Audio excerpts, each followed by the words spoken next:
2021, nous sommes presque à cette même date pour l'année 2023, où une personne avait déposé une plainte contre ma personne pour un prétendu viol et menace de mort. J'avais très tôt dit à tout le monde qu'il s'agissait d'un grossier mensonge, d'un complot, et j'avais immédiatement cité un certain nombre de personnes impliquées dans le complot. Vous conviendrez tous que l'évolution de ce dossier a fini par convaincre tous les Sénégalais et même la communauté internationale qu'on est en face d'une mascarade, et j'y reviendrai.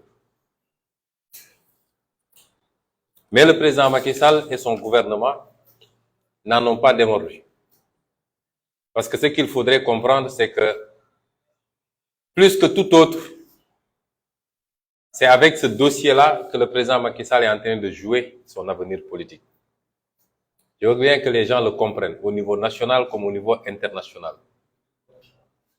L'avenir politique de Macky Sall et de son parti, l'Alliance pour la République, et de sa coalition politique est en train de se jouer avec ce dossier. C'est pourquoi ils n'ont lésiné sur aucun moyen, malgré l'évidence du complot dans ce dossier, malgré l'absence totale de preuves pouvant m'accabler, Macky Sall et son régime se sont agrippés parce qu'ils en font une question de vie ou de mort, au risque même d'embraser le pays. Je voudrais dire qu'on est là dans la poursuite, dans la continuation du scénario d'une dame appelée Dior Diagne, qui se trouve être l'épouse, m'a-t-on dit en tout cas, de M. Antoine Diome, ministre de l'Intérieur de Macky Sall. Pourquoi je dis cela? Parce qu'on a tendance souvent à oublier, il est bien qu'on recontextualise un certain nombre de choses. Dès l'éclatement de cette affaire, Madame Dior Diagne avait fait fuiter un SMS dans lequel elle définissait le plan qui était le leur. Dans ce dossier DSK, il ne faut surtout pas l'arrêter ou l'emprisonner. Le pays et les Sénégalais d'ici et de l'étranger vont manifester. Le pays sera enfermé dans un cycle. Il ne faut surtout pas l'arrêter. Il faut l'inculper, le convoquer, que les juges lui posent des questions, qu'on programme le procès et qu'on lui arrache un aveu, ne serait-ce que d'une relation sexuelle, ce qui va le discréditer définitivement aux yeux des Sénégalais. Ce message, vous l'avez tous lu et vous l'avez vu. On est exactement dans le déroulement de ce schéma qui n'a rien à voir avec un dossier judiciaire. Nous avions très tôt cité les acteurs du complot. M. Mamour Diallo, et vous avez tous entendu des audios qui l'incriminent. Vous avez entendu des témoignages qui l'incriminent. Et tout ça est entre les mains de M. Maham Diallo, que je ne considère pas comme un juge d'instruction, mais j'y reviendrai. J'avais cité l'avocat Maître Gabisso. Quand je disais tout ça en février 2021, il n'y avait pas encore tous ces éléments de preuve. C'est ça qui est important. Et par la grâce de Dieu, chemin faisant, des éléments de preuve sont sortis, jour après jour, semaine après semaine, des éléments accablants, des éléments incontestables pour venir étayer le complot et désigner les responsables de ce complot. J'avais cité tous ces gens-là. J'avais cité M. Serigne Bassirou Gueye comme étant un éminent élément, procureur de la République. Le procureur de la République, Serigne Bassirou Gueye, que j'avais cité comme étant un éminent acteur du complot. Et l'histoire l'a prouvé parce que le rapport interne de la gendarmerie a prouvé qu'il a traficoté le PV de la gendarmerie pour pouvoir me charger et y enlever des éléments à décharge. J'avais cité beaucoup d'autres éléments et j'y reviendrai. Je voudrais que les Sénégalais ajoutent à cette liste, à partir d'aujourd'hui, M. Omar Maham Diallo. Cet homme n'est pas un magistrat, ce n'est pas un juge, et c'est un danger pour le pays. D'abord, comment il a été choisi? Il a été choisi sur des bases de parenté, sur des bases régionalistes. Il a été choisi par Macky Sall uniquement sur cette base. Et ce n'est pas nouveau dans la manière de Macky Sall de conduire les choses pour venir faire le sale boulot qu'il a fait.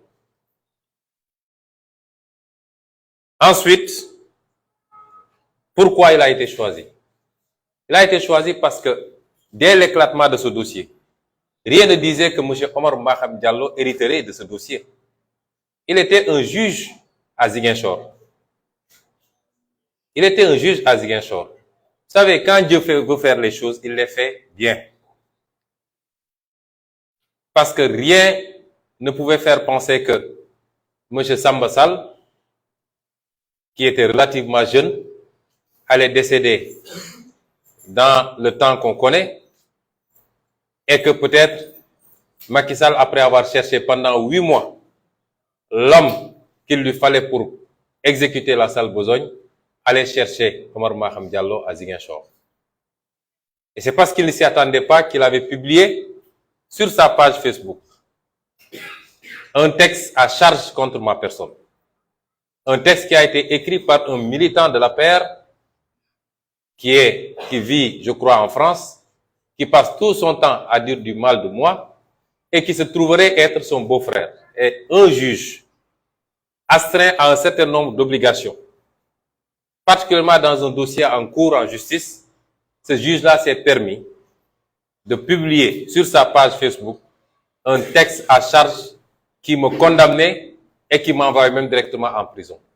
Pensez-vous qu'il soit normal 8 mois plus tard qu'on aille chercher ce même juge pour lui confier ce dossier? Et c'est pourquoi on ne pouvait rien attendre d'autre de Omar Maham Diallo. Le jour où je suis entré dans son bureau pour la première fois et que je vois que le bureau était totalement humidifié d'eau bénite ou d'eau maudite, je ne sais pas, en tout cas de Safara, et quand je me suis mis en face d'un juge qui est allé se faire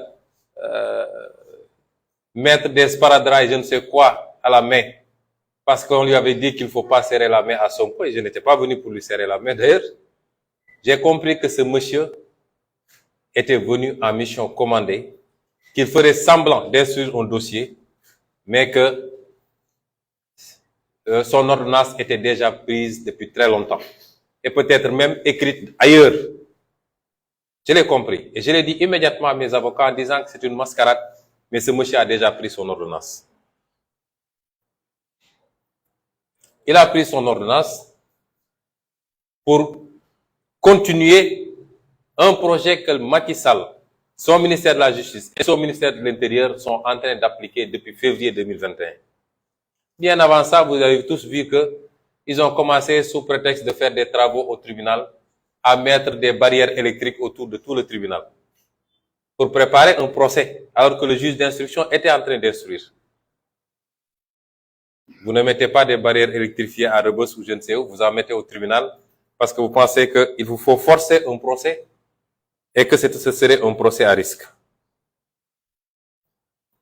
L'attitude de ce juge est déplorable et n'honore pas la magistrature. Ce juge a voulu passer sous silence tous les éléments à décharge dans ce dossier, alors qu'il n'y a pas un seul élément à charge. On n'a jamais vu un dossier de ce genre dans l'histoire judiciaire du monde, je dis.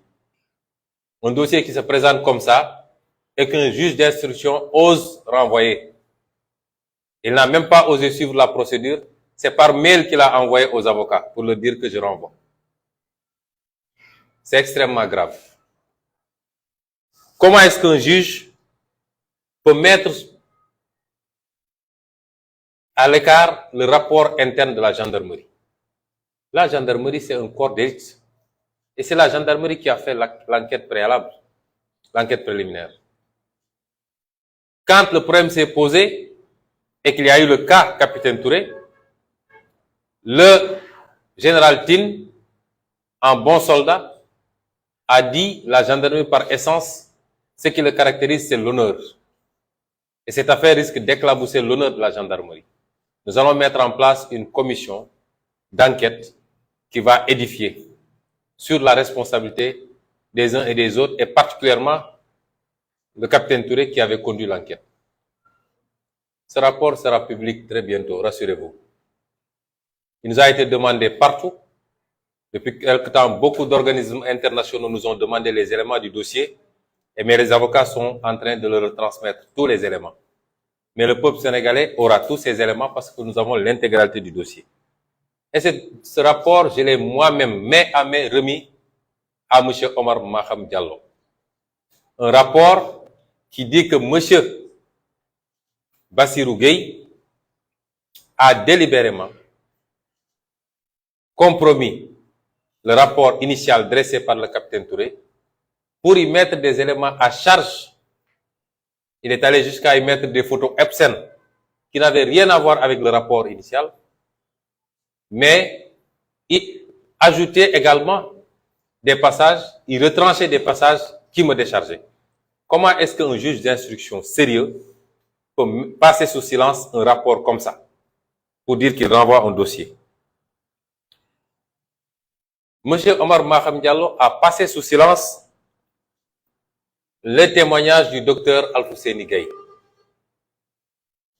qui est le médecin qui a consulté la plaignante. Docteur Alfousseni Gaye a fait un témoignage devant le juge d'instruction pour dire qu'il n'a vu rien qui puisse renvoyer même, qui puisse faire penser à l'existence d'un viol. Et, cerise sur le gâteau, il a enfoncé les comploteurs en disant que c'est Maître Sow qui l'a appelé pour lui dire d'aller prendre la plaignante parce qu'elle était en danger de mort. Et que c'est Maître Sow et Mamour Diallo qui l'ont appelé instamment le lendemain pour exiger le rapport médical. Et qui ont envoyé une personne avec un sac plein d'argent pour essayer de le corrompre dans le sens de l'établissement d'un rapport de complaisance. Comment est-ce qu'un juge d'instruction peut passer sous silence des témoignages aussi accablants et aussi à décharge pour renvoyer un dossier en jugement? Comment ce juge d'instruction a pu passer sous silence un certificat médical que tout le Sénégal a vu? Un certificat médical établi par ce même docteur Gaye, qui aujourd'hui est menacé de mort et persécuté. Sa voiture a été attaquée. Il a déposé des plaintes à la gendarmerie. Personne n'a daigné réagir. Comment est-ce qu'un juge d'instruction sérieux peut passer sous silence ce certificat médical qui écarte toute possibilité de viol? Je crois que désormais, il faut que tous les Sénégalais sachent qu'ils sont en danger. Qu'aujourd'hui, ce n'est plus la peine d'amener des preuves en justice parce que ça ne sert à absolument rien. Dès que la commande politique tombe, toute preuve que vous amènerez sera écartée et votre accusateur n'aura pas besoin d'amener des preuves dès lors que Macky Sall dit que ma volonté, c'est que vous fassiez ceci. Comment est-ce qu'un juge d'instruction peut passer sous silence tous les témoignages des personnes qui travaillaient dans cet institut et qui sont tous des témoignages à décharge? Il n'y a pas un seul témoignage à charge contre nous. Comment est-ce qu'un juge d'instruction peut passer sous silence tout cela? Comment est-ce qu'un juge d'instruction peut passer sous silence les témoignages du capitaine Touré, qui est à la base du PV, qui a servi à sa saisine? même si ce PV a été compromis par Serigne Bassirou Gueye. Ne serait-ce que pour ces deux raisons, ce dossier n'aurait jamais dû atterrir là où il est. C'est-à-dire le PV qui a servi à saisir le juge d'instruction est un faux. Vous ne pouvez pas instruire sur la base d'un faux. Et la deuxième chose, le juge qui a hérité du dossier est disqualifié pour le faire parce qu'il est partisan. Il avait déjà pris une position sans connaître le dossier et sans que le dossier lui soit affecté. Il avait pris une position pour